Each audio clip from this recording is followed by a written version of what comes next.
Hello students, welcome to Shri Ganesha classes. मैं हूँ डिम्पल और मैं आई हूँ आपके मैथ सब्जेक्ट को बनाने आसान।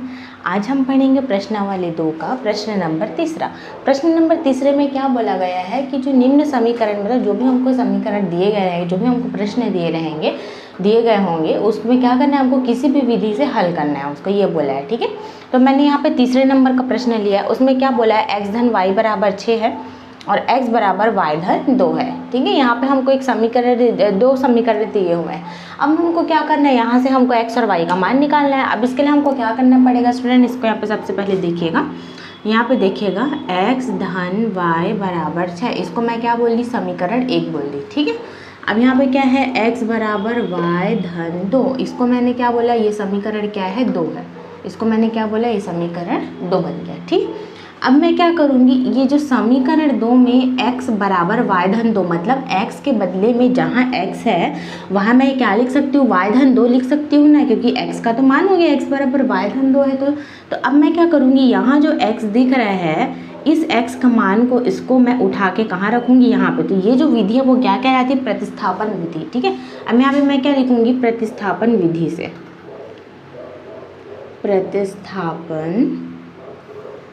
प्रतिस्थापन विधि से, इसको प्रतिस्थापन विधि से हल करते हैं हम।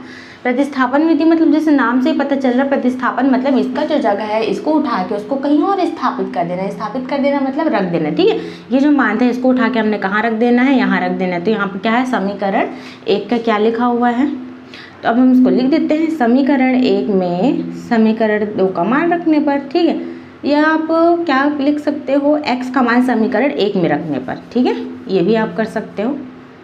तो यहाँ पे लिखते हैं, क्या लिखते हैं, समीकरण 1 में x का मान रखने पर। ठीक है, x का मान रखने पर।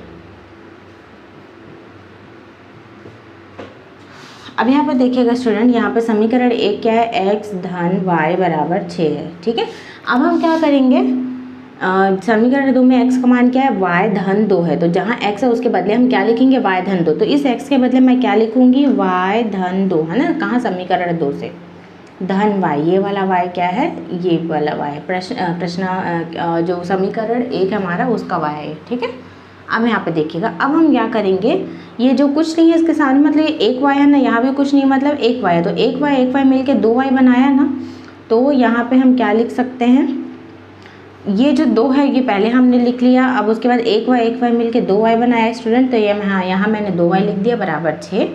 अब यहाँ पे मैं क्या लिखूँगी, 2 y बराबर 6, और ये जो 2 जो धन में है वो बराबर के दूसरे साइड में जाके क्या हो जाएगा, ऋण 2 हो जाएगा। अब 6 में से 2 जाएगा तो कितना बचेगा, घटा देंगे उसको, ऋण का चिन्ह है तो कितना बचेगा, 4 बचेगा। यहाँ लिख देती हूँ मैं।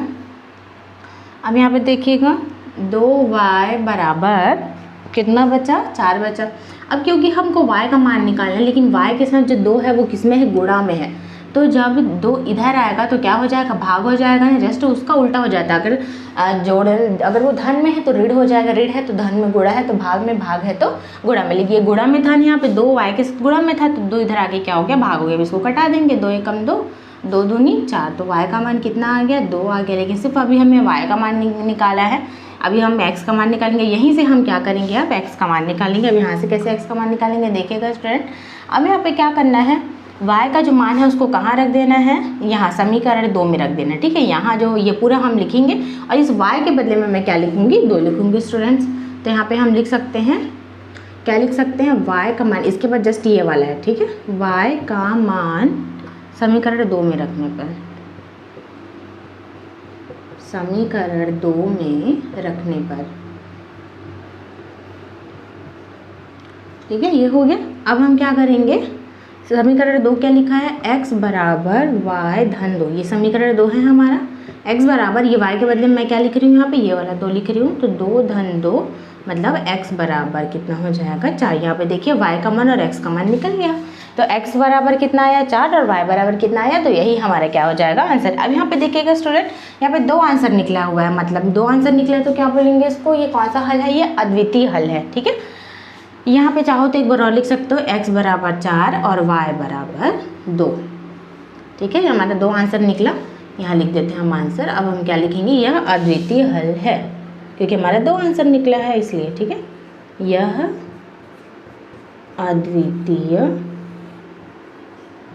अद्वितीय हल है, ठीक है स्टूडेंट्स। ये हमारा क्या हो जाएगा आंसर। बस इसको ऐसे ही सॉल्व करना है। प्रतिस्थापन विधि से हल करना है मतलब क्या है, सीधा आपको कोई भी 2 समीकरण दिया है, उसमें से 2 समीकरण में से आपको क्या रखना, कोई एक समीकरण को चूज करके वहाँ से x या y का मान को उठा के उसको क्या करना है, किसी दूसरे जगह में आपको स्थापित करना है ना। प्रतिस्थापित मतलब उसका जो जगह है उसमें से उठा के कहीं और उसको स्थापित कर देना। तो हमने क्या करा, इसी x के मान को हमने क्या करा, इस समीकरण 1 में रखा। अब समीकरण 1 में रखने के बाद हमने इसको पूरा सॉल्व कर दिया। और यहाँ पे क्या हुआ, जो 2 जो धन में था वो उधर जाके ऋण हो गया, तो 6 में से 2 घट गया, कम हो गया, तो कितना आया, 4 आया। अब जो 2 जो है वो y के साथ गुणा में था, क्योंकि हमको सिर्फ y चाहिए तो 2 को हमको हटाना पड़ेगा। तो 2 जो गुणा में था वो इधर आके क्या हो गया, भाग हो गया, और 2 और 4 क्या हो गया, एक दूसरे से कैंसिल हो गया, 2 कम 2, 2 दूनी 4, ठीक है। 2 के टेबल्स अगर हम कैंसिल करते हैं, 2 1 से 2, 2 2 से 4 होता है। तो यहाँ पे देखिए y = 2। अब यहाँ पे एक मान अगर निकल जाता है तो दूसरा मान निकालना बहुत ईजी हो जाता है, ठीक है। अब यहाँ पे देखिए y का मान हमने निकाल लिया 2। अब हम क्या करेंगे, यही हम y का मान रख देंगे समीकरण 2 में, तो हमको x का मान निकल जाएगा। तो यहाँ पे y का मान समीकरण 2 में रखने पर यहाँ पे मैंने लिखा हुआ है स्टूडेंट, समीकरण 2 को भी मैंने यहाँ पे लिख दिया और y का मान मैंने यहाँ पे 2 रख दिया। तो 2 और 2 मिलके क्या हो जाएगा, 4। तो x का मान निकला 4, y का मान निकला 2। यही हमारा आंसर है। और हमारे 2 आंसर आए, इसलिए हम क्या बोलेंगे, यह अद्वितीय हल है। तो बस इसको ऐसे हमको समझना है स्टूडेंट। अब हम अपना अगला क्वेश्चन देखते हैं। प्रश्न नंबर 4 मैंने लिया हुआ है, प्रश्न तीसरे का चौथा क्वेश्चन, ठीक है। अब यहाँ पे देखिएगा, यहाँ पे क्या लिखा है, 5x - 8y = -1, 3x - 24/5y + 3/5 = 0। 2 हमारा समीकरण है। तो हम इसको क्या मानेंगे, इसको समीकरण 1 और इसको समीकरण 2। ये दोनों को आपको दोबारा यहाँ लिख के समीकरण 1 और समीकरण 2 लिखना है। मैं डायरेक्ट यहीं से मान ले रही हूँ, ठीक है। तो ये समीकरण 1 मान लीजिए, इसको समीकरण 2, ठीक है। आपको ये पूरे यहाँ पे लिखना है स्टूडेंट, फिर इसको सॉल्व करना है। मैं दोबारा नहीं लिख रही हूँ, लेकिन आपको लिखना पड़ेगा। अब यहाँ पे देखिएगा, अब हम क्या करते हैं, समीकरण 1 को पहले यहाँ पे लिखते हैं, 5x - 8y = -1।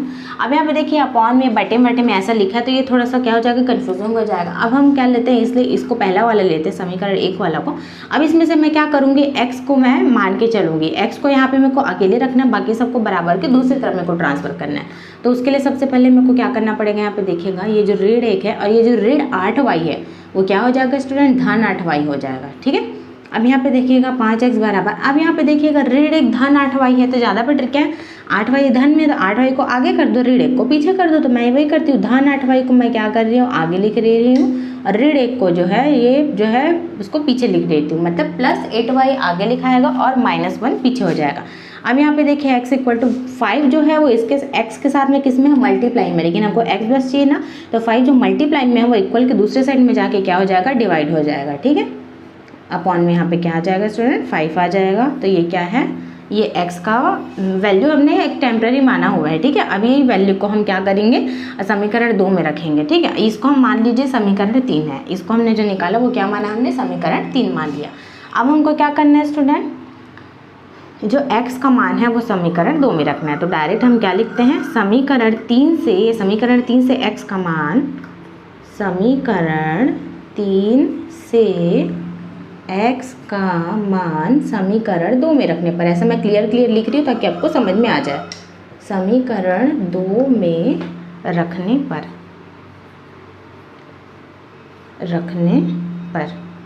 ठीक है। अब यहाँ पे देखिएगा मेरा समीकरण 2 जो है वो क्या लिखा हुआ है, 3। अब डायरेक्ट मैं क्या लिख रही हूँ, इस x के बदले में, यहाँ जो x है इस पे x के बदले में ये मैं पूरा वैल्यू लिख रही हूँ इसका, ठीक है। यहाँ पे क्या है, 8y - 1/5, उसके बाद फिर यहाँ पे क्या है, 24/5y + 3/5 = 0, ठीक है। ये लिखा हुआ है स्टूडेंट्स। अब यहाँ पे देखिएगा, ये जो 3 जो है अंश में है और 8y - 1 ये भी अंश में। अब मैं क्या होगा देखना, मैं क्या करूँगी, ये 3 का गुणा पहले 8y से करूँगी, फिर यही 3 का गुणा ऋण 1 से करूँगी, ठीक है।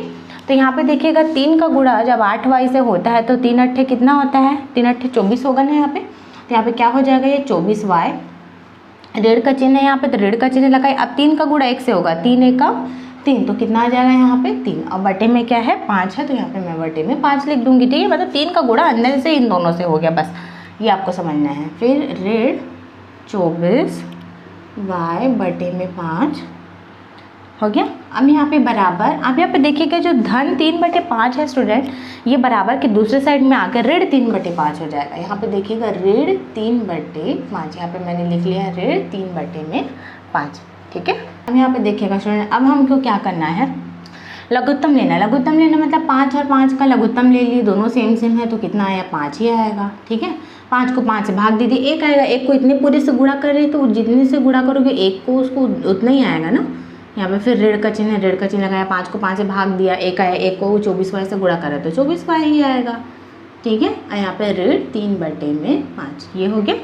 अब यहाँ पे देखिएगा, अब यहाँ पे क्या होगा, धन 24y और ऋण 24y। देखिए इसके सामने कुछ नहीं, मतलब क्या है, धन 24y समझेंगे, एक धन 24y ऋण 24y, दोनों क्या हो गया, एक दूसरे से कैंसिल हो गया, ठीक है। कैंसिल हो गया तो क्या बच गया, 0 बच गया। 0 ऋण 3/5 बराबर ऋण 3/5, ठीक है। अब 0 लिखा है तो सामने 0 लिखा है तो उसको हम ऋण 3/5 भी लिख सकते हैं। ऋण 3/5 बराबर ऋण 3/5। अब यहाँ पे देखिएगा स्टूडेंट, यहाँ पे क्या है, ये दोनों क्या आ गया, बराबर आ गया, ठीक है। अब यहाँ पे कोई एक्स वाई हमको नहीं दिखाई दे रहा है, ठीक है। यहाँ पे हमको कोई भी हल मतलब नहीं दिख रहा है। यहाँ पे क्या है ना, x का मान है ना, यहाँ पे y का मान है। यहाँ कोई भी मान प्राप्त नहीं हुआ, यहाँ कोई भी मान प्राप्त नहीं हुआ, ऐसा हम लिख सकते हैं ना, नहीं हुआ, क्योंकि ना x का पता है ना y का पता है, सब कैंसिल हो गया ना। यहाँ कोई भी मान प्राप्त नहीं हुआ, ये लिख सकते हैं। और दोनों पक्ष क्या है, अतः दोनों पक्ष क्या है, बराबर है। यहाँ पे देखिए दोनों का इक्वल मान आया है ना, अतः दोनों पक्ष बराबर हैं, अतः दोनों पक्ष बराबर हैं। तो यहाँ पे क्या लिखेंगे, अतः दोनों पक्ष बराबर हैं, यह क्या होगा, यह अनंत हल होगा, ठीक है। यह अनंत हल होगा, अनंत हल होगा। इसके बहुत सारे आंसर आ सकते हैं, ठीक है। ये हमको मान के चलना है स्टूडेंट। इसमें भी वही काम किए हैं सेम, हम 2 समीकरण दिया, कोई भी एक समीकरण को जो तो आपको थोड़ा इजी लगे, जिसको आप क्या हो पक्षांतर कर सको इधर उधर, या x या y दोनों में से किसी भी एक का मान आप निकाल सकते हो। जैसे यहाँ पे मैंने x का मान है, हमने एक टेम्पररी मान निकाला। अब हमको क्या करना है, इसी x का मान को उठा के हमको कोई जो दूसरा समीकरण है, जैसे इससे हमने x या y का मान निकाला, तो इसमें से हमको उस मान को निकाल के हम दूसरे वाले समीकरण में वही मान को रख के हम कोई भी एक मान और निकाल लेते हैं। जैसे हमने ये पूरा सॉल्व करा, x का मान हमने यहाँ पे टेम्पररी मान निकाला, जिसको समीकरण 3 दे दिया नाम। अब यही x के मान को हमने समीकरण 2 में रखा। देखिए यही मान को मैंने रखा, फिर मैंने इसको गुणा कर दिया। गुणा करने के बाद ये पूरे एक दूसरे से क्या हो जाएगा, कैंसिल हो जा रहा है। तो यहाँ पे मैंने कैंसिल करा, फिर मैंने देखा कि क्या है, दोनों तरफ इक्वल आ रहा है, दोनों पक्ष क्या है, बराबर है। तो बराबर से यहाँ पता चल रहा है कि यहाँ पे x और y सब गायब है, सब कैंसिल हो गया। तो यहाँ पे हमें कोई भी मान प्राप्त नहीं होगा, अतः दोनों पक्ष क्या है, बराबर है। तो इसका कौन सा हल होगा, अनंत हल होगा। इसके बहुत सारे आंसर हमको मिल सकते हैं स्टूडेंट, बस इसको ऐसे हमको समझना है स्टूडेंट। अब हम आगे बढ़ते हैं। अब हमें क्या देखना है, प्रश्नावली 2 का प्रश्न नंबर 4, जिसमें प्रश्न में क्या लिखा है, दिए गए समीकरण जो निकाय हैं उसको दिए गए चर के लिए हमको हल करना है। जिसमें मैंने प्रश्न नंबर 2 लिया हुआ है, उसमें क्या लिखा है, 2x धन y बराबर 8 और x ऋण 2y बराबर ऋण 1, ठीक है। ये हमारा 2 समीकरण है। अब इसको हम समीकरण 1 और समीकरण 2 मान लेते हैं। आपको जब इसको सॉल्व करोगे तो इसको पूरा उठा के दोनों का आपको पहले इसके अपने सॉल्यूशन में लिखना पड़ेगा, लेकिन मैं यहाँ पे नहीं लिख रही हूँ। अब मैं डायरेक्ट समीकरण 1 और समीकरण 2 लिख दे रही हूँ, पर आपको लिखना पड़ेगा, ठीक है। अब यहाँ पे हमको क्या करना है, पहले हम क्या देखते हैं, ये वाला समीकरण को 2 को पहले हम लेके x या y किसी भी एक को हम मान निकाल लेते हैं। जैसे हम x को करते हैं, ठीक है, जो टेम्पररी मान है वो x ऋण 2y बराबर ऋण 1 यहाँ पे मैंने लिया है। अब हमको क्या करना है स्टूडेंट, अब यहाँ पे देखिएगा x बराबर ऋण 1, जो 2y जो है वो ऋण में है तो वो क्या हो जाएगा, धन 2y हो गया। अब यहाँ पे देखिए x बराबर, अब 2y जो है वो धन में है तो हम उसको क्या करते हैं, आगे लिख देते हैं, और ऋण 1 को पीछे लिख देते हैं, उससे कोई फर्क नहीं पड़ेगा, ठीक है। अब जो हम x का टेम्पररी मान हम निकाले हैं, ऐसे इसको हमने क्या कर दिया, इसको हमने समीकरण 3 बोल दिया, ठीक है। अब सेम वही करेंगे। अब हम क्या करेंगे यहाँ पे, अब यहाँ पे देखिए यहाँ पे कौन सा विधि लगा है, समझ लीजिए। इसको हम क्या कर रहे हैं, प्रतिस्थापित कर रहे हैं ना, तो इसको भी हम क्या बोल सकते हैं, प्रतिस्थापन विधि से हम इसको क्या कर रहे हैं, हल कर रहे हैं। तो यहाँ पे आप लिख सकते हो, ठीक है, प्रतिस्थापन विधि करके, प्रतिस्थापन विधि से अब हमको क्या करना है, हमको समीकरण 3 से x का मान समीकरण 1 में रखने पर, यहाँ पे देखिए हम समीकरण 2 में क्यों नहीं रख रहे, क्योंकि हम उसी से लेके ही x का टेम्पररी मान निकाला है, ठीक है, इसलिए हम उसको दोबारा नहीं ले सकते। तो हमको क्या करना है, समीकरण 1 में रखना है। तो अब हम क्या लिखेंगे, समीकरण 3 से x का मान समीकरण 1 में रखने पर, ऐसा हम लिख सकते हैं। ठीक है स्टूडेंट्स, 1 में रखने पर। ठीक है, ये हो गया हमारा। अब हम क्या करते हैं, समीकरण 1 हमारा क्या है, 2x धन y बराबर 8 ये है। अब हमको क्या करना है, 2 का 2 लिख दिया और x का मान यहाँ पे क्या लिखे हैं हमने, 2y रेड 1 लिखा है। ठीक है, तो यहाँ पे हम क्या लिखेंगे, 2y रेड 1 धन y बराबर 8। अब यहाँ पे देखिएगा स्टूडेंट, यहाँ पे अच्छे से देखिएगा, 2 का गुणा पहले इस 2y से होगा, फिर इस 2 का गुणा इस ऋण 1 से होगा। तो जब 2 का गुणा 2y से करते हैं, मतलब 2 दूनी 4, 4y हो जाएगा ना। तो यहाँ पे हमने क्या लिखा है, 4y, ऋण का चिन्ह है तो ऋण का चिन्ह लगाया, 2 का 1 से गुणा होगा तो 2 1 का 2 हो जाएगा, फिर बीच में धन का चिन्ह है, फिर y का y बराबर 8। ठीक है, यहाँ पे ये हो गया। अब यहाँ पे देखिएगा, अब क्या करना है आपको, 4y और यहाँ पे कुछ नहीं मतलब 1y। ठीक है, तो 4y 1y कितना हो जाएगा, 5y होगा, 5y मैंने लिख लिया 8। अब यहाँ पे देखिएगा ये जो ऋण 2 है वो इधर आके क्या हो जाएगा, धन 2 हो जाएगा। अब मैंने इस ऋण 2 को उधर क्यों पक्षांतर करा है, क्यों, क्योंकि यहाँ पे देखिए y वाला एक तरफ होके समझ लीजिए, बिना xyz वाला एक तरफ होके समझ लीजिए, जैसे इसको सेपरेट कर लिए। ठीक है, सेम बिरादरी वाले, उधर भी सेम बिरादरी वाले, ऐसा हो गया। अब यहाँ पे देखिएगा तो ये क्या हो जाएगा, 8 और 2 हो जाएगा 10। तो यहाँ पे देखिए 5y बराबर यहाँ पे क्या आ जाएगा, 10 आ जाएगा।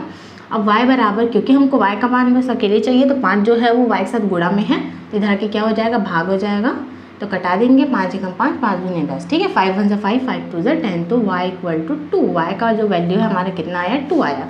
आपको हमको क्या करना है, तो और इजी हो गया ना। अब यहाँ पे क्या करना है, y का जो मान है उसको हमको कहाँ रखना है, समीकरण 3 में। यहाँ पे देखिए ये बस y के बदले हम क्या रख देंगे, ये 2 को रख देंगे। तो हम क्या लिखते हैं, y का मान समीकरण 3 में रखने पर, y का मान समीकरण 3 में रखने पर, समीकरण 3 में रखने पर। अब यहाँ पे देखिएगा स्टूडेंट्स, यहाँ पे मैं वही करने जा रही हूँ। यहाँ पे समीकरण 3 क्या है, x बराबर 2y ऋण 1 ये लिखा हुआ है। तो यहाँ पे मैं x बराबर 2 और y के बदले क्या है, 2 है ऋण 1, तो कितना हो जाएगा, 2 दूनी हो जाएगा 4, 4 ऋण 1, तो x बराबर कितना हो जाएगा, 3। तो यहाँ पे देखिए x बराबर 3 और y बराबर 2, ये हमारा क्या हो जाएगा, आंसर। यहाँ भी आप बोल सकते हो 2 आंसर आया है तो क्या बोल सकते हो, ये क्या है, ये अद्वितीय हल है, क्योंकि हमारा x का भी वैल्यू आ गया और y का भी वैल्यू आ गया। तो क्या बोल सकते हो, यह अद्वितीय हल है, यह अद्वितीय हल है, ऐसा बोल सकते हो आप स्टूडेंट्स,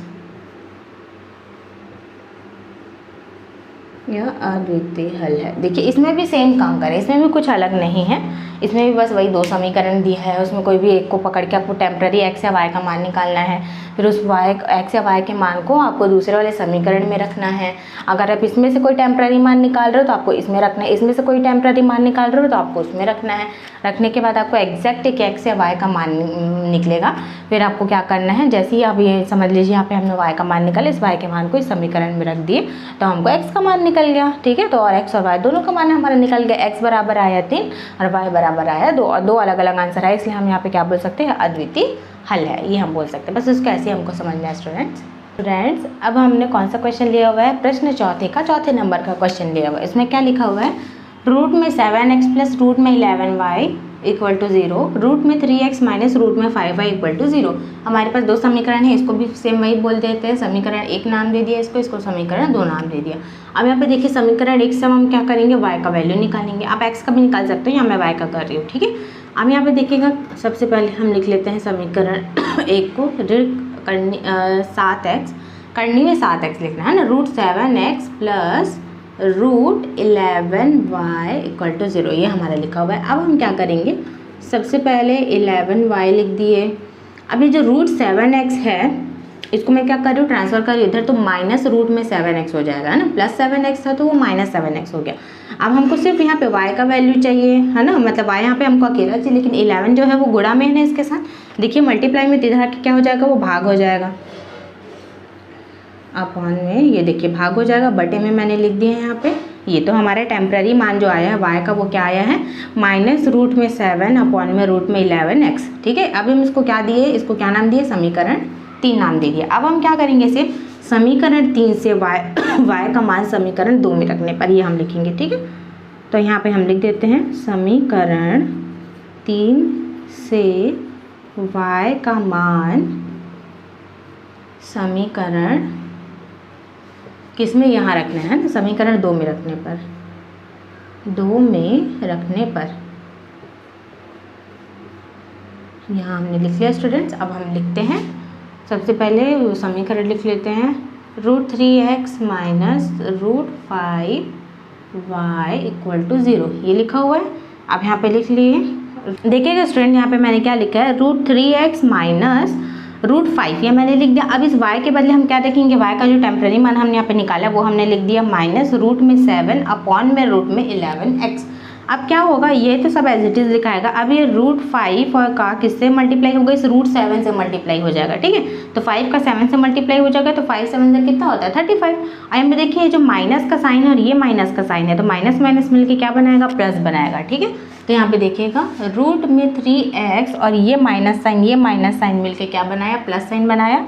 अब ये रूट में 5 और रूट में 7 का मल्टीप्लाई हो गया तो कितना आ जाएगा, रूट में 35, ठीक है। और अपॉन में क्या है, रूट में 11 है ना, तो रूट में 11x ये आ जाएगा इक्वल टू 0। अब यहाँ पे देखिएगा स्टूडेंट, अब यहाँ पे क्या होगा, यहाँ भी x है यहाँ भी x है, दोनों में x है। x को हमने कॉमन ले लिया मतलब हम उसको बाहर निकाल देते हैं, ठीक है। अब यहाँ पे देखिए अंदर क्या बचा, √3 प्लस यहाँ पे रूट में क्या है 35 अपॉन में रूट में 11, ठीक है। और x को इधर मैंने एक बार लिख दिया है ना, दोनों में अलग अलग लिखा था तो मैंने उसको एक बार में लिख दिया स्टूडेंट, ठीक है। अब देखना, अब हम क्या करते हैं, यहाँ पे देखिएगा x के साथ ये पूरा जो ब्रैकेट मैंने लिखा हुआ वो किस में है, गुणा में है, x के साथ पूरा गुणा में। अब हमको x का मान निकालना है, ठीक है। तो ये जो पूरा जो गुणा में है ये पूरा इधर आके क्या हो जाएगा, भाग होगा, मतलब ये पूरा जो है वो इधर आके बटे में लिखाएगा। देखिए जाता है तो मैं यहाँ पे लिख देती हूँ, ये देखिए ऐसा, ये जो पूरा है वो नीचे लिखा गया। अब कोई भी को अगर हम 0 के साथ अगर हम भाग देते हैं तो कितना आता है, हमारा 0 ही आएगा, ठीक है। इसलिए यहाँ पे हम क्या लिखेंगे, x बराबर क्या हो जाएगा 0, ठीक है, ये आया हमारा। अब हम क्या करेंगे, यही x के मान को कहाँ रखेंगे, समीकरण 3 में रखेंगे। तो हम यहाँ लिख देते हैं x का मान कहाँ रखने पर, समीकरण 3 में रखने पर, x का मान समीकरण 3 में रखने पर।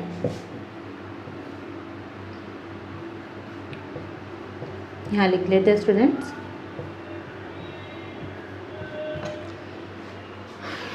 अब यहाँ पे देखिए y इक्वल टू -7 रूट में 7 है ना, माइनस रूट में 7 अपॉन रूट में 11 और x के बदले क्या लिखना है, 0 है ना, इंटू 0, पॉइंट लग गया, मतलब क्या हो रहा है 0 मतलब पॉइंट मतलब गुणा है ना, गुणा हो रहा है, 0 से गुणा हो रहा है, ठीक है। अब 0 से गुणा हो रहा है मतलब y का मान भी क्या आ जाएगा, 0 आ जाएगा। तो यही हमारा क्या हो जाएगा आंसर, x का वैल्यू भी 0 और y का वैल्यू भी 0।